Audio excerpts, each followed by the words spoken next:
I'm Emily, and as always, I'm super excited to be here with you all today. Hi, Emily, and hello to our amazing listeners. I'm Paul, and I'm ready for another fun and helpful English learning session. Absolutely, Paul. Today, we're diving into a fantastic technique that can really boost your English speaking skills. It's called shadowing. Shadowing? That sounds intriguing, Emily. Can you tell our listeners a bit about what it is? Sure thing, Paul. Shadowing is basically listening to a piece of English audio and repeating it out loud at the same time as closely as possible to the original speaker. Think of it like your voice is the shadow of the audio. Ah, I see. So we listen, and then we try to say exactly what we hear, at the same pace and with the same intonation. Exactly. It's like being a parrot, but with a purpose. It's not just about repeating words.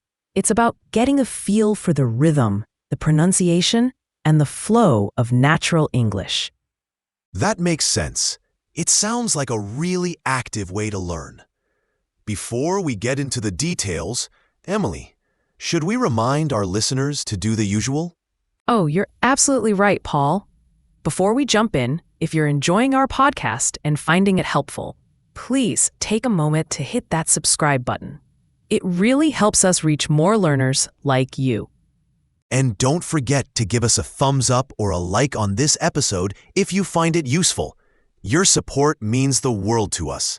Yes, please do. And if you have any questions or thoughts about shadowing or any other English learning topics, feel free to leave a comment down below. We love reading your feedback. All right, Emily. So let's get back to shadowing. Why is this technique so effective for English learners? Well, Paul, shadowing works on several different levels. Firstly, it really helps with pronunciation. By trying to match the speaker's sounds, you become more aware of how English words are actually pronounced, which can be quite different from how they look written down. That's so true. Sometimes the spelling of English words can be quite tricky. Exactly. Shadowing helps you bypass that and focus on the sounds. Secondly, it improves your listening comprehension. You have to really pay attention to the audio to be able to repeat it accurately. So it's like a workout for your ears and your mouth at the same time. Precisely. And thirdly, shadowing helps you get a better feel for the natural rhythm and intonation of English. Native speakers don't speak in a flat, monotone way. They use changes in pitch and stress to convey meaning and emotion. Shadowing helps you internalize these patterns. That's a great point, Emily. Intonation can sometimes be difficult for learners to grasp just from reading textbooks. Absolutely. And finally, shadowing can also help to improve your fluency. By practicing speaking along with a native speaker, you become more comfortable forming English sentences and speaking more smoothly. Wow, it sounds like shadowing has a lot of benefits. So how can our listeners actually start using this technique? What are the first steps? The first step is to find some good audio material to shadow. It's best to start with something that is at your level, or maybe just slightly above. If it's too difficult, it can become frustrating. What kind of audio material would you recommend, Emily? There are lots of options. Short podcasts designed for English learners are great because the speakers usually speak clearly and at a slightly slower pace. You can also use short clips from English TV shows or movies, as long as the speakers have clear pronunciation. Even audiobooks can work, especially if you have the transcript to follow along with. Having the transcript sounds really helpful, especially when you're just starting out. It is. When you have the transcript, you can read along while you listen and shadow. This helps you connect the sounds with the written words and understand any parts you might have missed. So step 1, find appropriate audio material, maybe with a transcript. What's step 2? Step 2 is to listen to a short section of the audio without trying to shadow it first. Just listen to get a general understanding of what's being said. Okay, so just get familiar with the content first. That makes sense. Exactly. Then, for step 3, you start shadowing. Play the audio again, a short sentence or two at a time, and try to repeat exactly what you hear, at the same time as the speaker. Don't worry if you don't get it perfect at first. Just focus on matching the rhythm and the sounds as best you can. So we're trying to be like a shadow, following closely behind the original voice. Yes, that's a great way to think about it. And step 4 is to repeat this process multiple times. Go back to the same short section of audio and shadow it again and again. Each time, you'll likely notice new details in the pronunciation and intonation. Repetition is key, as with many things in language learning. Absolutely. And then step 5 is to gradually increase the length of the audio you're shadowing. Once you feel comfortable with shorter sentences, you can try shadowing longer phrases and eventually whole paragraphs. That sounds like a good way to build up your confidence and skill. It is, and step 6 is to record yourself shadowing and compare it to the original audio. This can be really eye-opening. You might notice differences in your pronunciation or intonation that you weren't aware of before. Oh, that's a brave step. It can be a bit intimidating to hear your own voice. It can be, but it's also incredibly helpful. It allows you to identify areas where you need to improve. You don't have to share these recordings with anyone. They're just for your own learning. That's a good point. It's a private way to get feedback on your speaking. Exactly. And the final step, step 7, is to be patient and persistent. Shadowing takes practice, and you won't become a native speaker overnight. But with regular practice, you will definitely see improvement in your pronunciation, listening skills, and fluency. So, to recap, the steps are: find audio, listen first, shadow short sections, repeat, increase the length, record yourself, and be patient. That's a great set of guidelines, Emily. I hope our listeners find them helpful. Now, Paul, do you have any tips for making the most out of a shadowing session?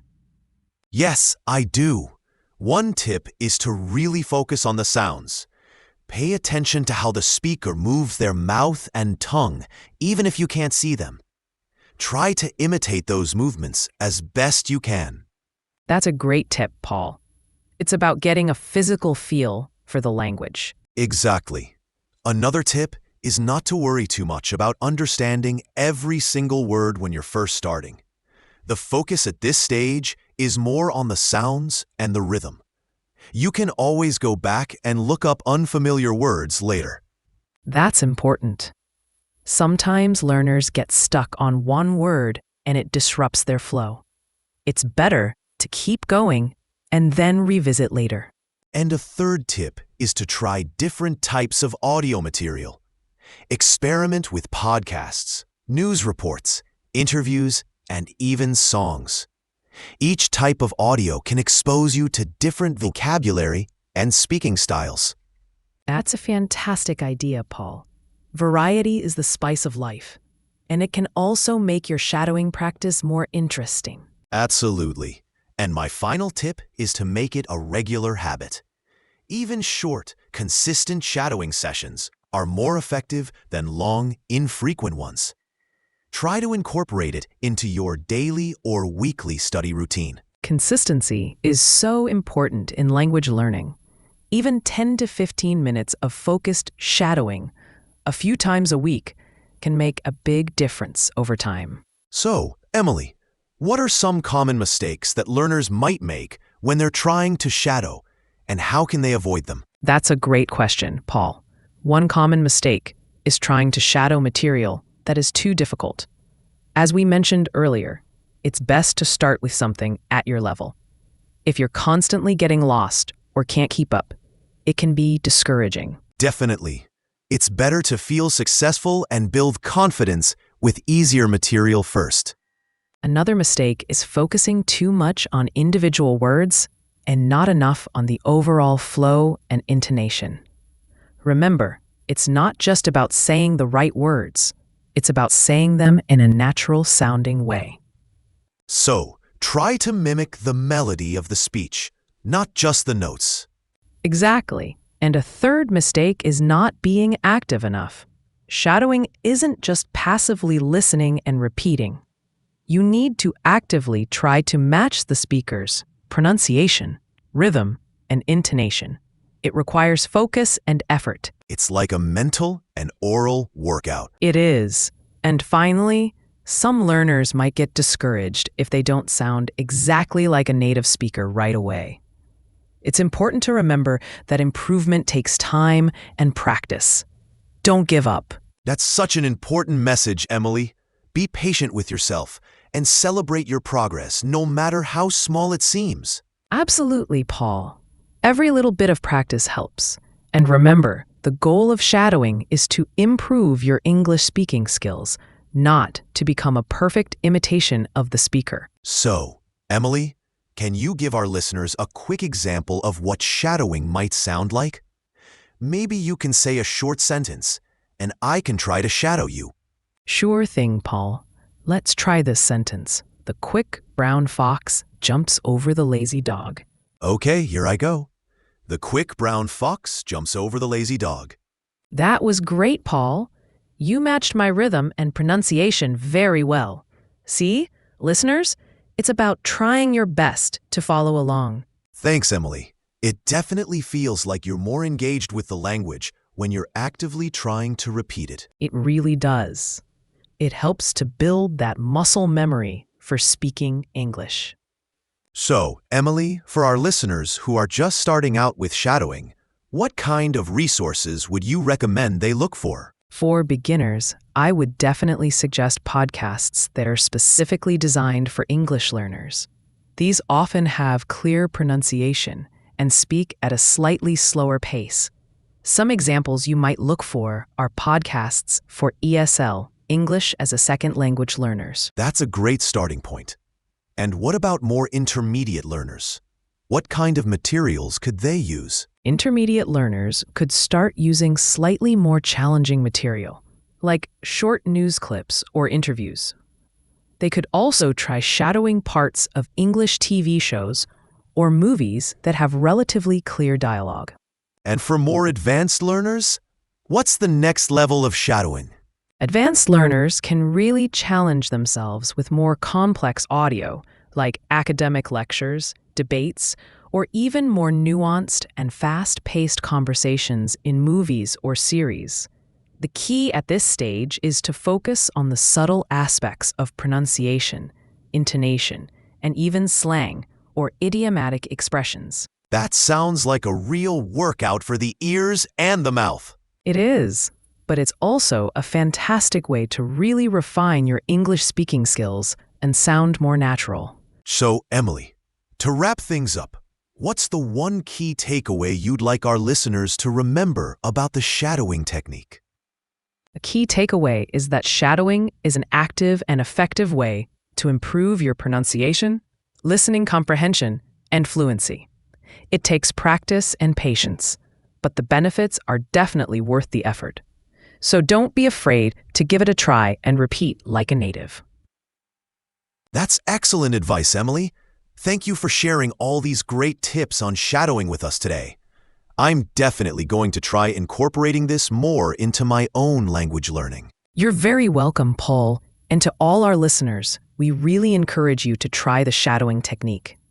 Remember to start with material that's at your level. Be patient with yourself and practice regularly.